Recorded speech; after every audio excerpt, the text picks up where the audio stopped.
There's enough in your vortex to keep you thriving for 20 or 30 lifetimes. That's how dynamic it is. That's how big it is. And you want some of it. How are you going to get it? You got to get into receptive mode. You've got to think like your inner being thinks in order to be in that receptive mode. Okay. You have a wonderful quote that I've been using as a bit of a mantra over the past few years. It's from your book, Guided Meditations, and it's in the financial meditation. It's every word in that book has been specifically and precisely presented with vibrational accuracy, perfection. Wonderful. I love it, and I feel it. Yeah. So the quote is that abundance expands proportionately to match desire.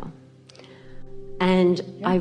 I do believe that, and I feel like I've been having it in the forefront of my mind on a pretty much daily basis, and I say it often throughout the day. There's no problem at all or question about what you've asked for and how big it is.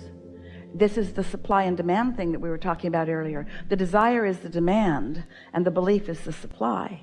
So you've asked, but if it isn't manifesting in the way you want it, then you've got your pipe pinched off because of your awareness of what is usually. What is the reason that most people don't allow now to improve, because now has their attention and now is what it is. And if they give their attention to what is, then they clog up the pipes. And then even though they're asking for more, their pipes are clogged up because they're so attentive to what is.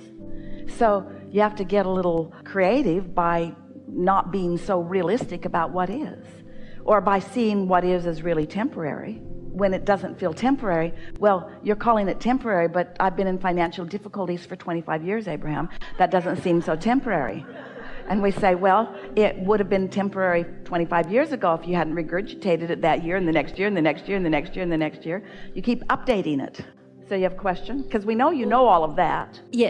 Yes, and I think what's because I've been living it and I've really been honouring it and it's been working. I think what's happened just recently is this year there's a few very big projects. Like it was going along vibrationally little by little by little. But here's the thing, you're making a wrong assumption. That would be like Esther making the assumption that the fire feature is asking for too much gas. That's the wrong assumption. The problem is the supply isn't giving the fire feature the gas it wants. Are you hearing it? So what do humans think? Well, my fire feature is greedy. I shouldn't be asking for that much gas. I better just cap that off and never turn that on again. Well, is the problem the desire or is the problem the supply? I think I'm letting other people's opinions to get in. Like I know that my abundance expands proportionally to match desire. Other people's opinion like what? Well, just because the desires are big, you have someone's opinion say, oh, really? That's, are you sure you want to do that? That's like going to be a lot of money. Send them to Esther at the Spurs game. She'll have a talk with them. Okay. Tell that terrible story about your own life, but leave me out of it. Tell that story of deprivation to anybody that will listen. I'm just not going to be one of them. Practice depriving yourself of the things that are naturally flowing to you if you want to, but leave me out of that equation, because I believe that energy streams to whatever desire is there. And why would I pinch myself off from the flow? Why would I ask the universe to not expand in this way when the existence of the universe is all about expansion? Why would I say, yeah, universe should expand, but it shouldn't give me more? What?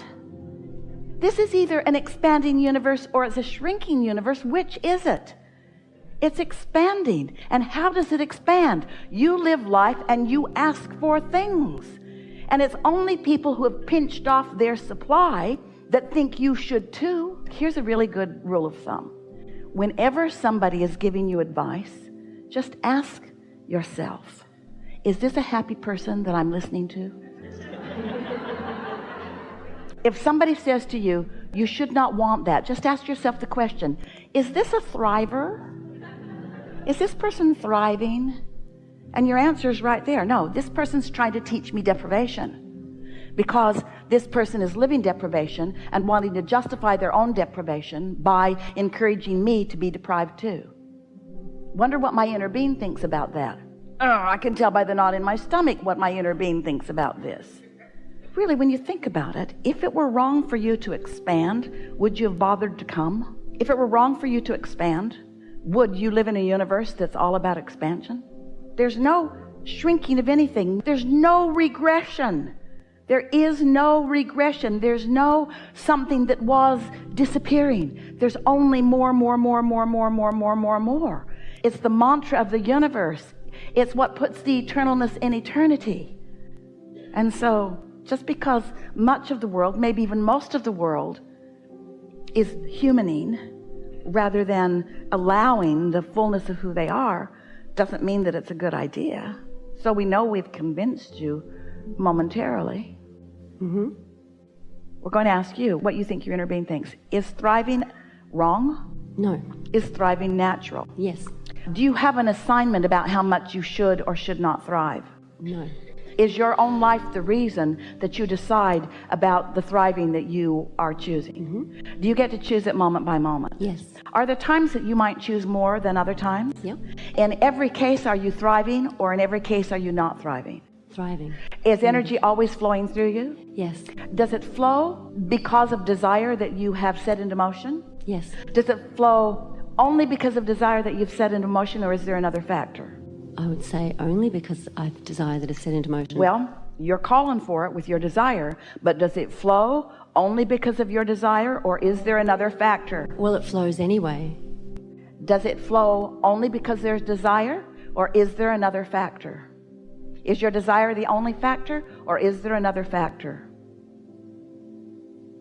Your belief is a great big factor. So if you desire something that you don't believe, you've got the valve shut off and your pipes are howling and the fire feature is dark. Is there enough gas? Yeah. Esther called up City Public Service. Do you have enough gas for me? Is there any possible way that I could use more gas than you want me to use? Is there a limit of how much gas I can use? Do we have any shortage of gas supplies? Do you want to thrive by selling more gas to me? If I were to have a fire feature and I would leave it on all day, every day, and my gas bill were like $1 million a month, would that be all right with you? They would say, we'll bring you more valves, we'll bring you more pipes, we'll bring you as much as you want, because City Public Service wants to thrive. Absolutely. You see. So where do you get your shortage consciousness? Yeah, it's silly. It's illogical when you look at it in terms of supply and demand, because when you ask for something, it always comes. You see, it's easy for us to explain this to you because we've watched your economy from the beginning of humanness.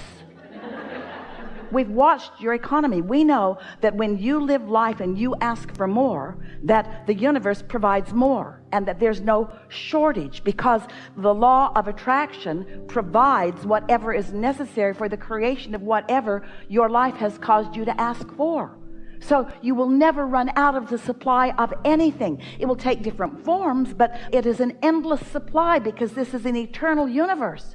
But humans get this shortage consciousness going, where they think there's only enough life force for this generation, everybody else is not going to make it. No. And so all you have to do is look back not much more than 100 or 200 years, when your economy was about beads and fur, gold chunks. And now look at the basis of your economy. Now your thoughts are commerce. Now your ideas are commerce. Now the energy that moves through the internet is commerce. There's no end to the stream of abundance that flows through the consciousness of all that is. Only humans pinch themselves off for really unnecessary reasons. We've convinced you. You have. So now start your story again. This is helpful. You just sat into the chair, and what is it that you want to say to infinite intelligence about your financial situation? What do you want to say? What do I want to say now? Or when I sat in the chair? Have you heard nothing from us? If there's ever anything that you will know about us, is that we want you to be as present in the now as you can be. Yes. So, what would you like to say about your financial, what do you know about it? That abundance expands proportionately to match desires. I have more confidence in that now than ever. Is there another factor? Yes, my belief. Is that factor adjustable? Yes. Yes. How do I know it needs to be adjusted? I'm worried about money. I'm jealous about money. I don't have enough money. I don't feel good about money, or I don't have enough money. So what does an adjustment to a closed valve feel like? Put yourself there. The gas is being summoned, the valve is closed, and the pipes are doing this, water pipes too. So what happens when the valve is open? The flow and relief. Relief. Good to know. I love it. Yes, absolutely. Yeah. Fabulous. Yeah. Thank you.